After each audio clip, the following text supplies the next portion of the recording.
Captain Midnight.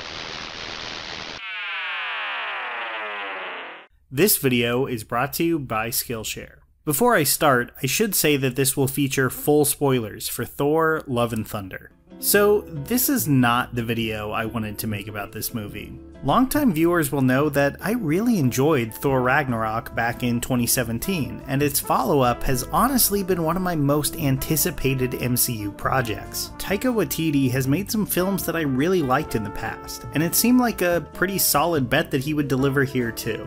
But after seeing it, I don't think Love and Thunder works. I don't think it works as a dramatic Thor story in basically any way, and to make matters worse, I also don't think it's a particularly funny comedy. To be brutally honest, I think this one is almost a complete misfire. The most frustrating part of it is, I feel like all the ingredients were here for something great. This is a movie that features a really good cast, and some interesting concepts and characters worth exploring. But when all is said and done, Thor 4 seems too in love with its own loosely scripted comedy bits to do anything effective with those ingredients. If my father have no desire to converse, then I shall return to earth. I say thee, nay. The fury in your eyes. Let's start where the film itself does, with Gore the God Butcher.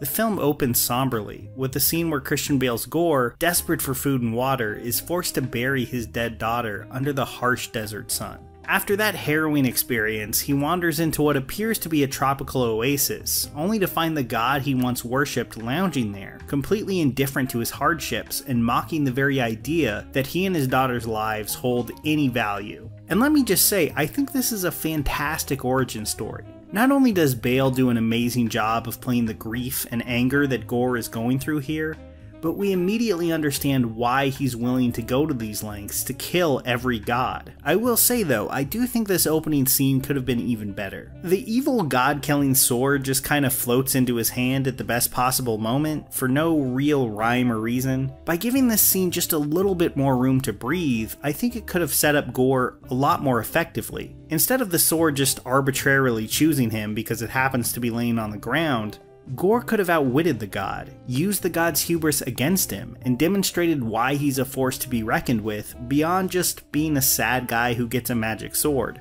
That nitpick and some dodgy CGI aside, I thought it was a really effective opening scene, and honestly I couldn't wait to see Thor have to confront the sins of the gods, that Gore would no doubt throw in his face. Here's the thing, that didn't really happen. After that opening scene, Bale still gets some decent moments, but he's mostly stuck being a mustache-twirling villain under a mountain of Nosferatu makeup. Everything that was potentially interesting about this character is just wasted almost immediately. And it's made extra frustrating by the fact that the movie goes to such great lengths to show that he's almost entirely correct about the gods. These gods are shown to be egotistical buffoons who couldn't possibly care less about what happens to people like Gore's daughter. Now this could have also been a really worthwhile story development, because it places Thor and Jane in a very interesting ethical dilemma. They want to stop Gore, but they're seeing mounting evidence that a lot of what he's saying is correct. How does that impact each of them? Does it change how they view themselves or the hierarchy of the gods around them? Does Jane maybe have second thoughts about embracing her godlike power now that she's seen how careless and cruel they often are? Basically, the answer to all those questions that the movie comes up with is, why would you care about any of this lame story crap? Here's another screaming goat joke. Love and Thunder seems to have a commitment to not taking any aspect of its own story seriously, apart from Jane's cancer, and even that it manages to severely undercut in a bad post-credit scene.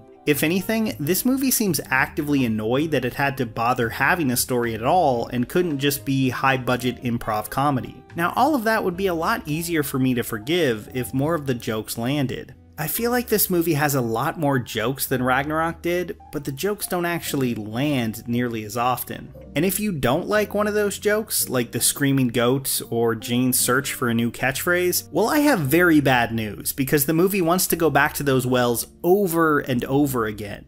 When it comes to establishing anything that's not just a running gag, the movie often feels pretty indifferent about the whole thing. Take New Asgard, which is now turned into a tourist trap, complete with an ice cream shop named after the Infinity Stones in a very misplaced gag. Valkyrie seems to have made peace with Asgard, once a majestic and proud kingdom, being reduced to a Ren Fair attraction. How the Asgardians actually feel about their current circumstances is less than an afterthought. It's really not even addressed. Because really, why have a scene where the weight of leadership means something to Valkyrie, or we actually take New Asgard seriously, when we should really be doing lame gags about dancing to portable speakers instead? I'm not saying the movie should have been humorless or anything like that. On his better outings, comedy is clearly one of this director's strengths. But does it have to undercut everything else in the movie? Valkyrie was a breakout character in the last film, but what they've given her here is really disappointing. Sure, she gets to do a few cool action moves, but her actual role as the ruler of Asgard doesn't matter to the plot at all, and she's sidelined for the final battle entirely.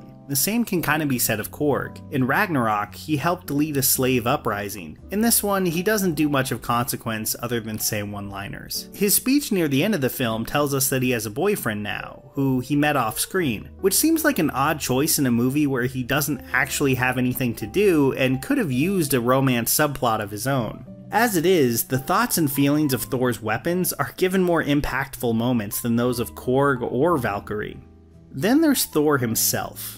I think Endgame and Ragnarok mostly did a good job of giving us a more goofy, comedic Thor without selling out the character wholesale. Yes, the Thor of Endgame is often played as a joke, but his response to the end of Infinity War makes perfect sense. He wasn't just played as a joke, he was someone dealing with the weight of the universe being placed on his shoulders and failing.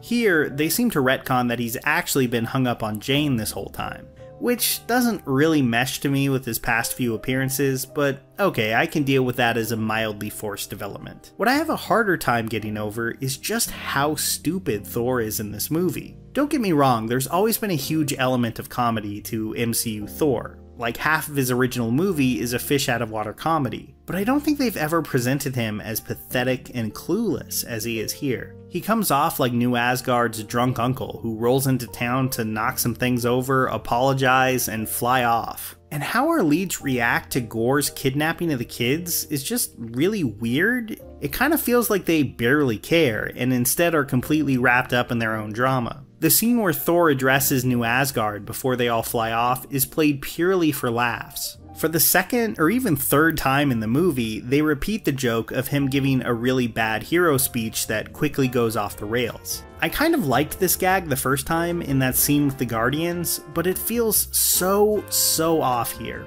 He's addressing the people of Asgard, many of whom are presumably the concerned parents of kids kidnapped by a murderer, and it never occurs to Love and Thunder to treat that with any sort of weight or seriousness at all. How the movie plays it, Thor, Jane, and Valkyrie might as well be leaving on a voyage to pick up some beer from the corner store. When you look at Thor in this movie, stupid, destructive, and often totally lacking in self-awareness, it's hard not to conclude that, hey, maybe Gore the God Butcher has a point about these gods being terrible. But of course, any actual ethical dilemmas that could come from Gore are completely neutralized by the fact that his plan is kidnapping innocent kids and then skulking around to kind of mock them. What could have been a fascinating villain with a point of view that makes sense within the context of this world is just reduced to another scary-faced monster. And because of that, the ending where Thor adopts his resurrected daughter just rings so hollow. Thor says he needs to embrace love. The fact that this seemed to move Gore was like laughable to me, whose daughter died because the gods don't seem to actually care about embracing love, and nothing in that equation had changed. The action in this movie is also really hard to get invested in because the stakes never feel very high.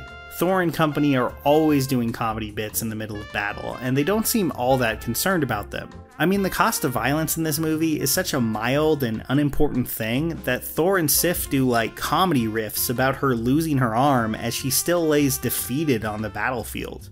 The movie clearly doesn't care that Sif was gravely injured, and it never really comes up again, so why should we?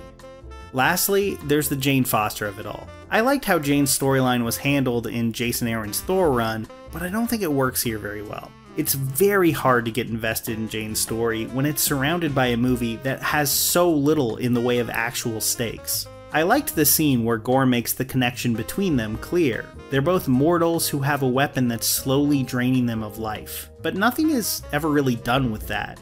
Jane predictably sacrifices herself and has a death scene that's played like twice as dramatically as anything else in the movie, aside from maybe that opening Gore scene. But even that is undercut by a terrible post-credits scene, which only lessens her sacrifice. I love big cities, crowds, merrymaking, excitement, the good life. I shall go too. Hercules commands it. In the end, Thor Love and Thunder feels like a mostly unsuccessful comedy sketch with an MCU plot sewn onto it. I have no problem with the movie going big on comedy, but it does so to the detriment of everything else. I really do think there's a worthwhile story in here somewhere, a sweeping epic even, about love, sacrifice, and the abuse of power. But Love and Thunder isn't interested in very much of that, and I think that's kind of a shame. I also think it's just not very funny, which may be the most damning thing of all. Whether you agree or disagree with me on this movie, I know a lot of you would love a platform to get your thoughts out there. Marquez Brownlee's class, YouTube Success, Script, Shoot, and Edit on Skillshare can help. I've pitched this one a few times for a really good reason, because Brownlee is honestly the perfect YouTube mentor. He started with a camera in his bedroom, and so can you. His class really hones in on using the tools that you already have, like that smartphone camera, and building out from there. My viewers have already watched thousands and thousands of hours of Skillshare classes, so I know I have an audience that's interested in learning from their massive selection of classes. Whether they're classes on how to make YouTube videos, help with productivity, directing films, and just about everything in between, Skillshare is curated for learning, so you won't see any ads. I know it's hard to find time to learn, but Skillshare helps take away that stress by fitting into your schedule. There's never been a better time to start learning. With a premium membership that costs less than $10 a month, and the first 1,000 of my subscribers to click on that link in the description will get a 1-month free trial of Skillshare. You'll also find that link in the description below. Here's a special tip for the fellas and girls who have not already joined Captain Midnight's new 1940 Flight Patrol. You'd better hurry up and join at once, because there's a big adventure ahead. The thing to do now is to get started, because we're going to have not only barrels of fun, but loads of free gifts and prizes too.